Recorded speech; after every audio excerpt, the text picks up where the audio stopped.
Hostel ಹುಡುಗರು ಬೇಕಾಗಿದ್ದಾರೆ. ಈ ವಿವಾದ ಆಗಿತ್ತಲ್ಲ ಈ ಚಿತ್ರ. ಈ ವಿಚಾರದಲ್ಲಿ ಇವತ್ತು ರಮ್ಯಾ ಅವರು ಕೋರ್ಟ್ ಮೆಟ್ಲಿಗೆ ಏರಿದ್ರು. ಯಾಕೆ ರಮ್ಯಾ ಅವರು ಕೋರ್ಟ್ ಮೆಟ್ಲಿರುವಂಥದ್ದು ಏನಾಗಿತ್ತು? ಬೆಂಗಳೂರಿನ ಕಮರ್ಷಿಯಲ್ ಕೋರ್ಟ್ಗೆ ರಮ್ಯಾ ಅವರು ಹಾಜರಾದರು. ಅನುಮತಿ ಇಲ್ಲದೆ ವಿಡಿಯೋ ಬಳಕೆ ಆರೋಪ ಸಂಬಂಧ ಈ ಕೇಸ್ ದಾಖಲಾಗಿತ್ತು. ಸೊ ಕೋರ್ಟ್ ಕೆಲ ದಾಖಲೆಯನ್ನ ಕೇಳಿತ್ತು. ಕೊಡಲು ಬಂದಿದ್ದೆ ನಾನು.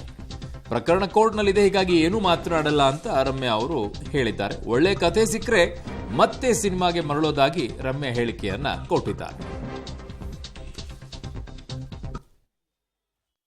ಬಂದಿರೋದು ಬಿಕಾಸ್ ನನ್ನ ಪ್ರೆಸೆನ್ಸ್ ಬೇಕಾಗಿತ್ತು. ಜಡ್ಜ್ ಅವ್ರು ಕರೆದ್ರು, ಸೊ ನಾನು ಬಂದೆ. ನಾವು ಡಾಕ್ಯುಮೆಂಟ್ಸ್ ಎಲ್ಲ ಸಬ್ಮಿಟ್ ಮಾಡಬೇಕಾಗಿತ್ತು. But since the matter is sub judice, I can't really comment.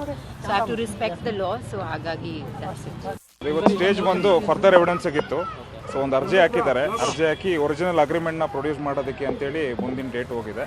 So next ಡೇಟಲ್ಲಿ 15/1 ಕೊಟ್ಟಿದ್ದಾರೆ. ಸೊ ಅವತ್ತಿನ ದಿನ ಅರ್ಜಿ ಮೇಲೆ ಆರ್ಗ್ಯುಮೆಂಟ್ ಮಾಡಿ ಅವತ್ತಿನ ದಿನ ಅದ್ರ ಮೇಲೆ ಟ್ರಯಲ್ ಕಮೆಂಟ್ಸ್ ಆಗುತ್ತೆ. ಸಿನಿಮಾ ತಂಡ ಪರವಾಗಿ ನಾವು ಅಪೇರ್ ಆಗಿದ್ದೀವಿ. ಸಿನಿಮಾ ತಂಡದವರೇ ಒರಿಜಿನಲ್ ಡಾಕ್ಯುಮೆಂಟ್ಸ್ ಸಬ್ಮಿಟ್ ಮಾಡೋದಕ್ಕೋಸ್ಕರ ಒಂದು ಅರ್ಜಿ ಹಾಕಿದ್ದಾರೆ. ಅದ್ರ ಮೇಲೆ ಆರ್ಗ್ಯುಮೆಂಟ್ಸ್ ಆಗಿ ಅದ್ರ ಮೇಲೆ ಆರ್ಡರ್ಸ್ ಪಾಸ್ ಮಾಡ್ತಾರೆ. ನಮ್ಗೆ ಅರ್ಜಿ ಕೊಟ್ಟ ಮೇಲೆ ಗೊತ್ತಾಗುತ್ತೆ. ಇಲ್ಲ ಆ ಥರ ಏನು ನಮಗಿನ್ನ ಹೇಳಿಲ್ಲ.